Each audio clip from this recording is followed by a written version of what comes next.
Okay, I'm outside here with P17, and what I'm doing is I'm shooting groups with the pistol rest at approximately 25 yards, and these are 10 shots.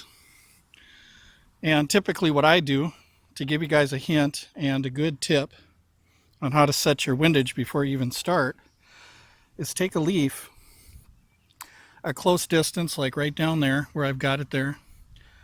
And what you do is you try to aim for that line right on the stem here on this leaf. And as you can see, I put 2 holes right here. When I was aiming for this, 2 holes ended up going in the same place, which means that my windage is set good for close distance.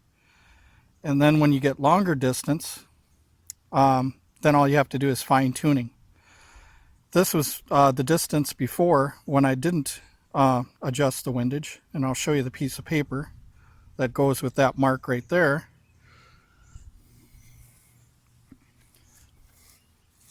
As you can see, this is 25 yards, and it's a 10-shot group. And the group size on this is, for 10 shots, is center to center, about 2 1/4. And if you take 80% of them shots, you're looking at 2 inches. So 2 1/4 inches for 10 shots. Now, I was aiming for the bottom of this orange square here. And the reason why the square is so big is because the front post is big. On the P17 at that distance, the post looks about something like this big right here, or a little bigger. So what I was doing was touching the post on the X, and then the shots were landing here, which is approximately a 4-inch drop. And if you look at the beer can here, if I'm aiming at the top of the beer can, I'm going to hit it approximately right on the bottom. So there might be some holdover at 25 yards, but I like the setting at 15 yards because I shoot indoors.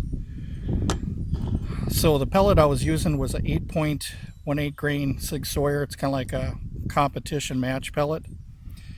And I found out that to move this group over, 1 click is about 1/4 inch, somewhere around there. So if you want to move this over 3/4 of an inch to match the windage here, you're going to need about 3 clicks, 2 to 3 clicks, and then shoot 10 more shots, and you'll find that your group is going to be more centered, and that's the windage. And that's what I was talking about when I showed you guys the leaf. It was a little bit off from the stem. So sighting in at close range for windage really works wonders. Now the other part is the elevation. But since I'm not aiming at 2-inch targets, I'm aiming at 2.5 by 4, I think it is. I don't have to worry much about the elevation. I can just have a little holdover. So what you're looking at here is 10 pellets and 2 1/4 inches. And if you look at my other videos, you'll find that when you go from 15 yards to 25 or 30 yards, typically the groups double in size. Because when you double the distance, you kind of double the size. But 2 inches is not bad for 25 yards. The reason why is because the average size pop can, if you look here, is about 2.5 inches wide. So 2 1/4 isn't bad. Means you're probably going to hit the can every single time at 25 yards if you're a good shot. And the way you can tell if you're a good shot is you bench rest the pistol first, find out what it'll do with very little human error. You're going to have some human error, but once you establish that you're getting 2 inches at 25 yards, when you shoot, if you shoot 3 inches, and let's say you improve and you start shooting like 2 3/4, let's say, not that you'll do it, but it means you're getting better when the groups shrink like that. So 1 click is a 1/4 inch, and what you're going to do is that's going to be counterclockwise. When you're going this way, it's counterclockwise, and you're going this way, it's clockwise. So left is counterclockwise and right is clockwise. And sometimes I get these mixed up sometimes, kind of like your left and your right. Sometimes people even mess that up sometimes. But 1 click is a 1/4 inch, and I'll show you the windage right here.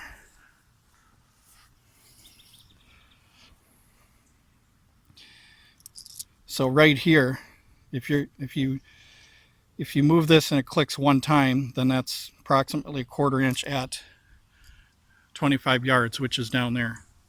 And the target I got set up now is approximately 4 1/4 inches by 2.5, which is almost the same size as this pop can here. It's almost the same, or not pop can, but beer can. Let's see the length on this thing.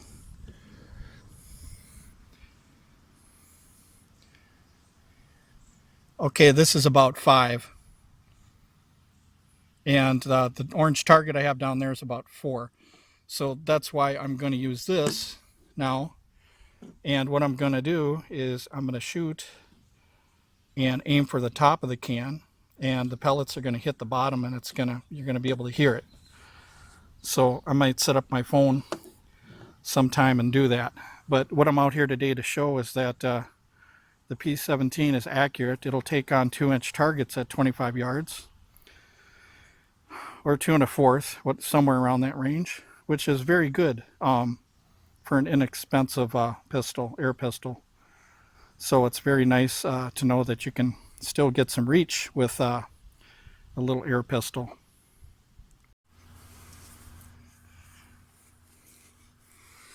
Okay, as you can see, nothing fancy, just kind of a sandbox type thing with bricks, and the chain is loose, held down just by gravity. That's all you need. Some weight like this, and actually tape works pretty good. Tape still works good for stuff. So there's the can, and let's compare it to what I was doing. Okay, as you guys remember, I was aiming for the bottom, where the front post was touching the bottom of the orange square, and you notice where the shots are hitting?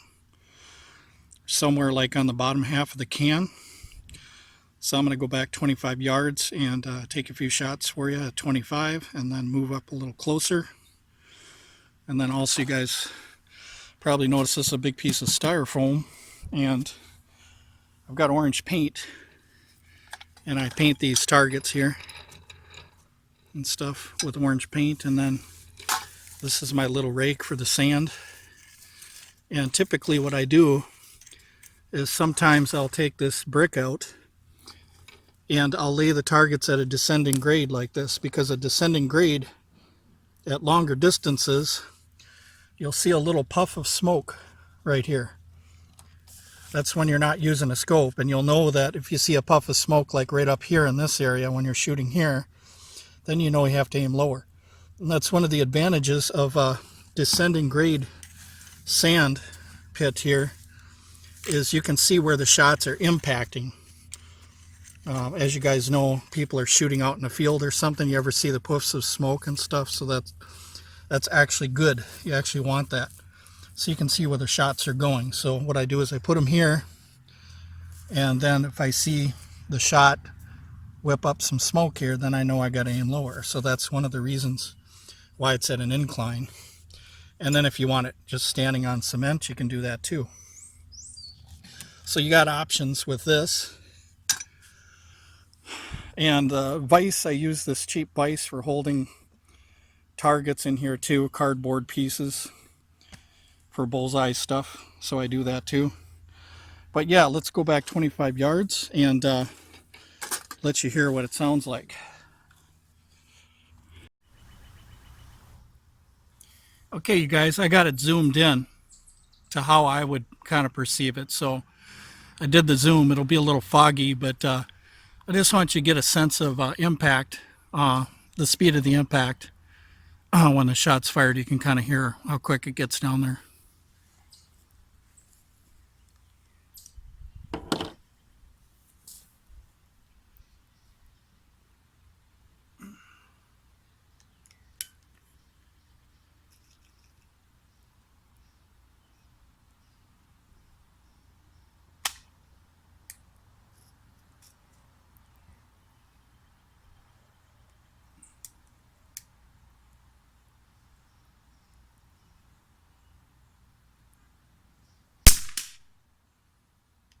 First shot got it. Happy for that. Okay, loading my second one.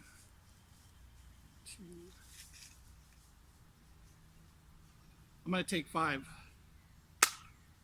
shots. Okay, here's the second one.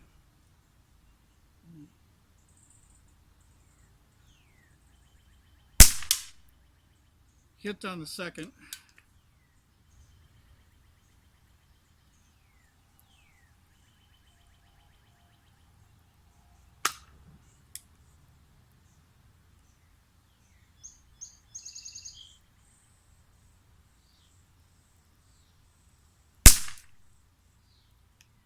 Miss on the third.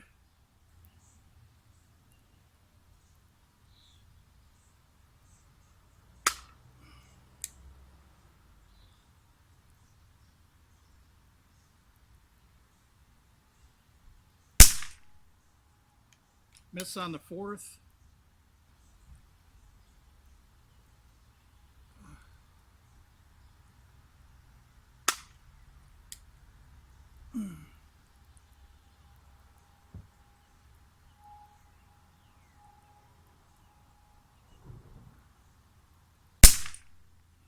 Okay.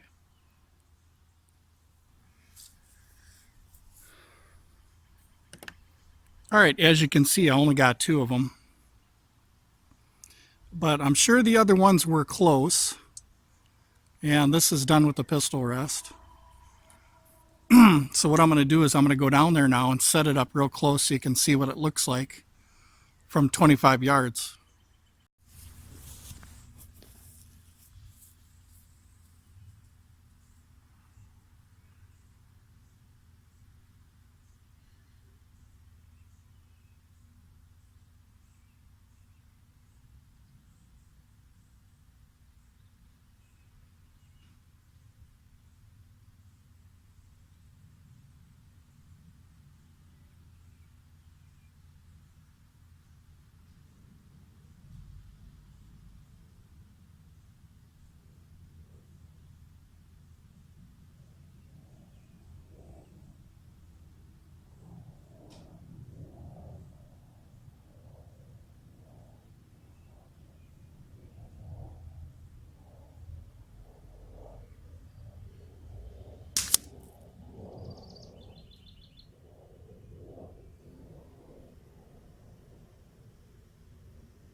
Okay, so this is the reason why you do the 10-shot grouping, is because you want to know where the majority of the shots are going. What I had to do is I had to go right one more click just to fine-tune it here.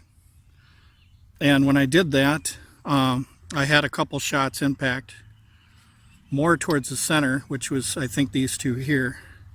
These two ones on the side were where I had the other click. So as you can see, when you move the click, it's about a 1/4 inch or something like that.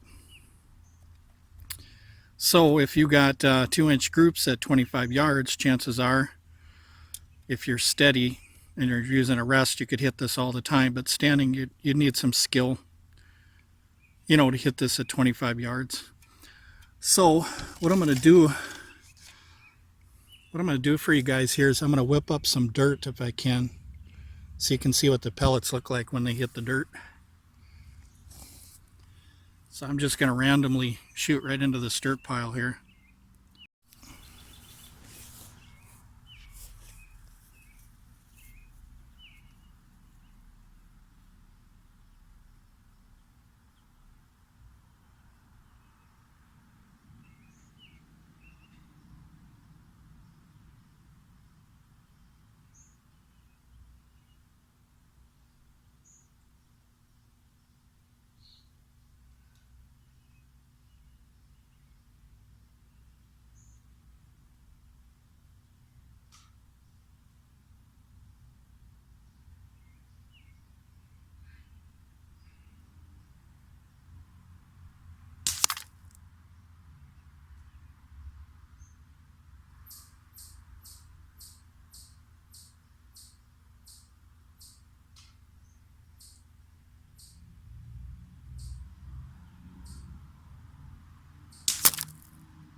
Okay, I got these two poles right here. These are basically PVC pipe on a pole, where I put cement in a bucket and then I put the PVC pipe inside the bucket and let the cement freeze up. And what these are for is if I have my chain and I want to go somewhere, all I got to do is move these apart like this and then put the chain on here. And the chain that you guys saw was right here. And then the metal you can use would be this 4.5 inch, I think, piece of electrical type cover that goes for electrical stuff. And this thing has a nice little ring to it. If you put wire here and here and then have it on your poles with the chain, so you can set it up anywhere you want, just by bringing the poles with you. Or you can use it for other guns too, but for air guns I think this comes in handy. And for center of mass, you guys that do a lot of real stuff, center of mass, this is about, say it's about a 9-inch plate or something like that at 25 yards. So here's your center of mass if you guys want to practice that. And you, once again, you can hang it up on the PVC pipe with the chain like that. So them are good ideas there. Okay, let's say if I switch from wad cutters to light round nose, I would be somewhere around here. And the reason why I would be is because light round nose pellets have a better ballistic coefficient, which would be about 0.020 up to, say, 0.025. Whereas a wad cutter that I shot here, the ballistic coefficient is 0.010, somewhere around there, which is a wad cutter. So you have twice as good ballistic coefficient. So what'll happen is between here and here, the light round nose ones would be smack right in center of that pop can. So if you aimed at the top, or even if you aimed in the center right here, you're going to hit the pop can almost all the time. Whereas the wad cutters, I like having it sighted in for elevation for 15 yards. So all I wanted to do is just have a little bit of holdover. So aiming here, maybe just a little bit more, and then smacking the pop can like you guys heard down there. So that's the P17. I have a lot of videos on the P17. The good thing about it is parts. If you buy a few of them, you're set pretty much for life. The O-rings that you replace for like the compression tube and stuff like that are they're millimeter spec or military spec. So you want to make sure you know that. You don't want to force the wrong O-ring in your compression chamber, because you'll cut it up and you won't be able to get it to work. So it's not your plumbing type O-rings. You have to make sure you have the right O-rings. If I were you, I'd just take out the O-rings like I did out of a whole entire gun, including the valve and the air tube, and take the O-rings and then size them up with the new ones that you get. Or you can send it in to a manufacturer who can send you the exact right ones. So you can order all the O-rings online for something like this. And if you have 1, 2, or 3 of these, it'll be a lifetime because you'll have all the parts. One of the downsides of the P17 is this screw gets loose right here, your elevation, because the thread inside the nut isn't really secure like it should be, and it tends to wobble a little bit. So what you guys need to do is, if you're setting your elevation like I did, I just used some clear electrical tape to kind of hold it down. And then I've got my mark here where my elevation is. But, and then also there's a nut right here that tends to move around, so you have to make sure you understand that. So what I'm saying is, as you shoot the P17, your elevation is going to fluctuate up and down because it's so loose in this area, whereas the windage is fine. So that's one thing you have to know about the P17. And another thing is, inside the tube here, you got the O-ring. It gets cut sometimes. Sometimes it's a manufacturer error.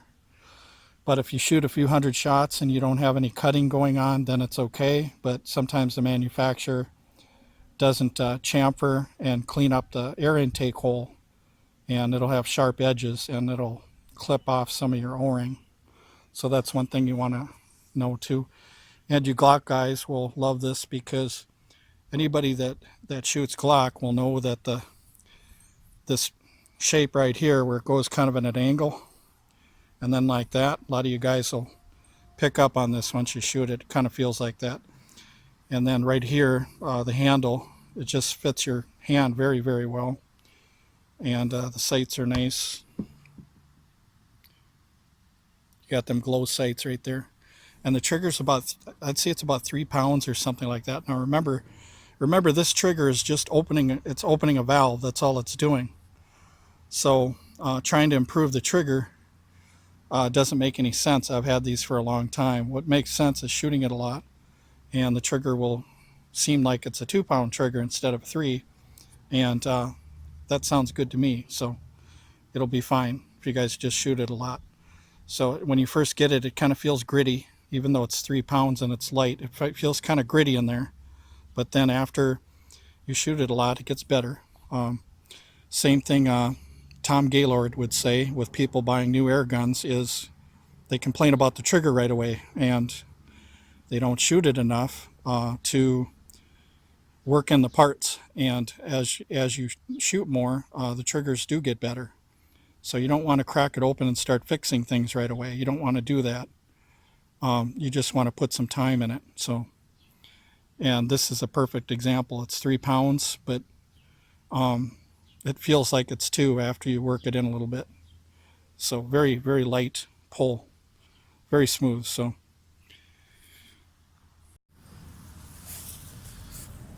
Okay, that electrical plate there, that square one, is about 2.5 inches wide by 4 1/4, I believe. So it's kind of like your typical pop can size.